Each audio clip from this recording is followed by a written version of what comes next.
occasion, that is to award prize to the most talented student of the year 2024.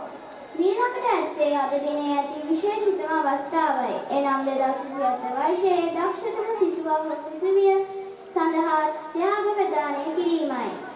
This is to present to you the student who has shown the most skill in all aspects of the total mark of question paper, total mark of dictation, class attendance, handwriting, reading, writing and speaking.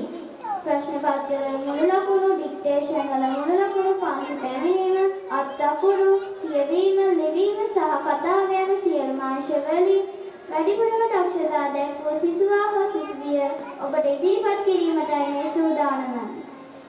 So the year 2024 has been selected as the grade 5, the best student of the year. එසේනම් පහ ශ්‍රේණියේ දක්ෂතම සිසුවා හෝ සිසුවිය ලෙස 2027 වර්ෂයේදී තේරීපත් වී ඇත්තේ කුමිදු සෙනුක.